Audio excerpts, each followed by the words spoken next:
Անիրավ տնտեսի առակը Հիսուս աշակերտներին ասաց. մի հարուստ մարդ կար, որ մի տնտես ուներ, նրանից գանգատվեցին հարուստին, իբր նրա ունեցվածքը վատնում է, եւ նրան կանչեց ու ասաց. այս ինչ եմ լսում քո մասին, հաշիվ տուր քո տնտեսության վերաբերյալ, որովհետեւ այլևս տնտես չես կարող լինել։ Տնտեսն իր մտքում ասաց.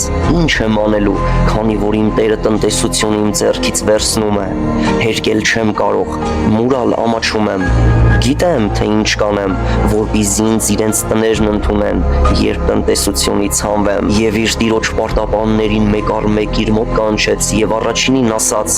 իմ տիրոջն ինչքան է սպարտք։ Նա ասաց. 100 մարզետ։ Նրան ասաց. արմուր հակդ, նստիր ու անմիջապես գրիր 50։ Հետո մյուսին ասաց. դու ինչքան է սպարտք։ Նա էլ ասաց. 100 քորձորեն։ Եվ նրան ասաց.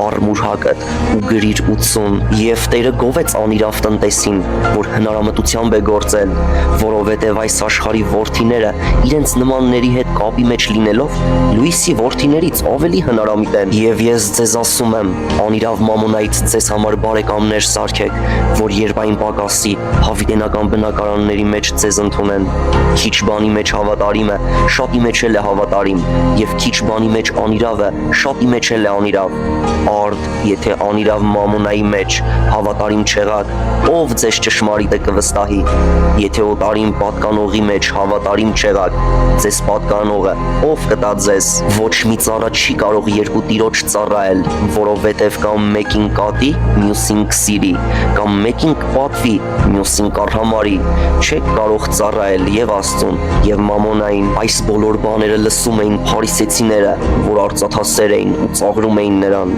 Եվ նրանց ասաց.